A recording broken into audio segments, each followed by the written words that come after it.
ఈ మధ్యకాలంలో బాగా ప్రాచుర్యం పొందిన కళ వార్లీ పెయింటింగ్. ఇది మహారాష్ట్ర నార్త్ సహ్యాద్రి హిల్స్‌లోని వార్లీ అనే గిరిజనుల నుండి ఉద్భవించిన కళ. 3000 సంవత్సరాల చరిత్ర ఉన్న ఈ పెయింటింగ్ ఆనవాలు మహారాష్ట్రలోని భింబెట్కా గుహల్లో మనకు కనిపిస్తాయి. వార్లీ పెయింటింగ్ మిగతా అన్నిటితో పోలిస్తే భిన్నమైనది, ప్రత్యేకమైనది.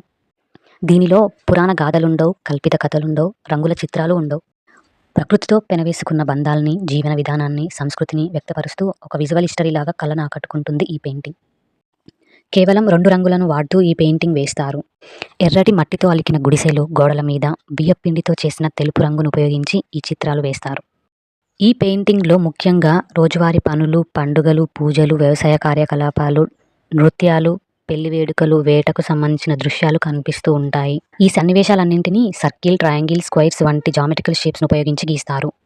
సర్కిల్ వారు ఆరాధించే సూర్యున్ని, చంద్రుణ్ణి, ట్రయాంగిల్ పర్వతాలని, చెట్లని రిప్రజెంట్ చేస్తాయి. ఈ పెయింటింగ్‌లో కనిపించే ముఖ్యమైన ట్రైబల్ డాన్స్ తార్పా డాన్స్.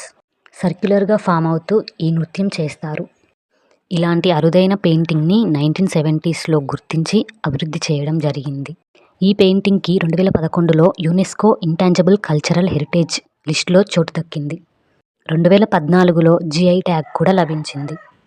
ఇంతటి అద్భుత కళ ఈనాడు ప్రపంచ దృష్టిని, ప్రజల దృష్టిని ఆకర్షిస్తుంది. Interior designs, home decor, hand crafts, fashion, logos, clothes ఇలా అనేక విధాలుగా ప్రాముఖ్యతను పొందింది ఈ పెయింటింగ్. పురాతన సాంప్రదాయ గిరిజనుల కళ ఇది. ప్రకృతితో మమేకమైన జీవితాలను, అద్భుత భావాలను అందంగా చిత్రీకరిస్తుంది. సాధారణ మానవ జీవన విధానం నుంచే ఏ కళైనా పుట్టుకొస్తుందనడానికి నిదర్శనం ఈ వర్లీ పెయింటింగ్.